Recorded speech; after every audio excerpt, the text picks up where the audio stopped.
Hey everyone, welcome back to Abundant Health and Wealth on Facebook and Health and Hydration on Instagram and YouTube. Today I want to talk to you about communication.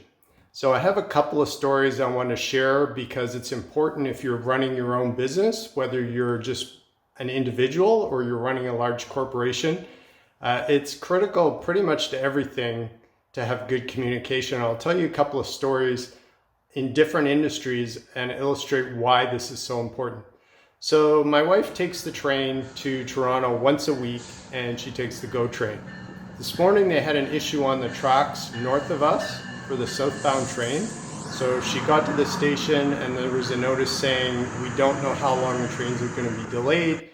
We're going to send you down to the next station in Aurora and hopefully there'll be a train there. They get there and the communication is, we don't know when there's going to be a train. The trains are delayed coming southbound. There was an issue and we'll let you know. 5 minutes later, the train shows up. It came from the city back up to pick people up. And this is where intercorporate communication is important. Obviously, the people directing the trains know which direction their train is going because they can't have a northbound and a southbound train coming at the same time. Someone inside a GO Transit must have known that there were trains coming north to pick these people up, but they didn't communicate it to the person in the train station. So then all those people at the train station have no idea when they're going to get their next train, if they're taking a bus down to the city or what's going on. So it's really important within a corporation to first communicate internally and then communicate well to your customers. I'll give you a second example that affected us personally. We are having some solar panels installed on our roof, a solar array. Basically, this company, we go through the process. You have to get a permit. You have to get an agreement with Ontario Hydro that you will feed into their grid. Once that's all set up, then the financing, the money stuff is worked out. And basically, they said, we'll hope to start your install in the springtime. So all the snow's melted off our roof. I send them an email and say, roof's clear. You said the springtime. When do you think you'll show up? So this is mid-March. They say April 5th. We've got you scheduled. We will start your install then. So that's 2-3 weeks away. I'm a weekend. So it's Friday and they're supposed to be coming on a Monday. I send an email off.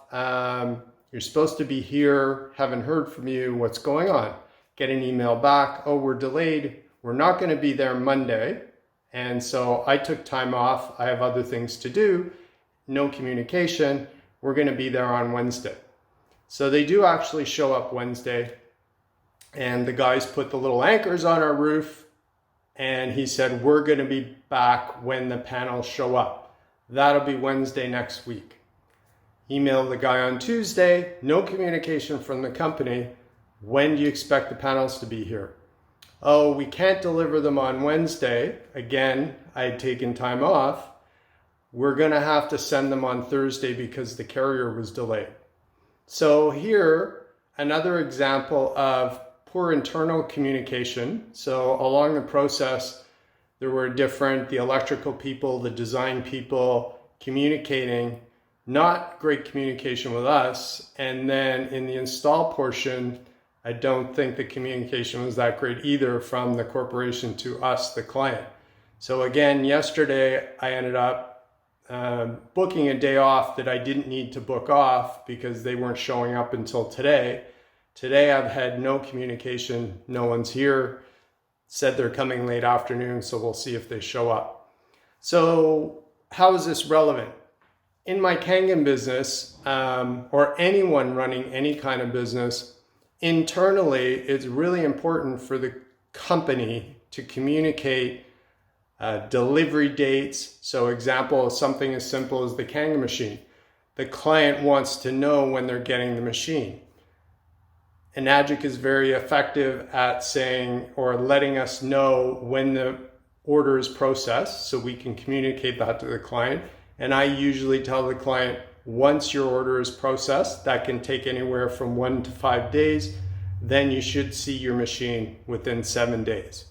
Then further communication is letting them know that the machine has been shipped so they can expect it on their doorstep on a certain day. And then further communication, letting them know how it's going to be hooked up, whether they're expected to hook it up, whether I'm going to help them hook it up, or we're going to have the professional installer. And then finally, having a last meeting with them, showing them the machine, running through it, how to use it, and everything like that. So to summarize, if you run a corporation or run your own business, communication is critical. So even if you're working on a project and you work inside a large corporation, you want to keep all the people that are involved in that project up to speed that you've completed your portion. If you're just an independent person, most of that communication is between your company that's supplying the product and your customer that's buying the product. Keep people informed and you'll keep your customers happy. Hopefully this tip was useful. If you enjoyed it, hit like and subscribe, and we'll talk to you next week.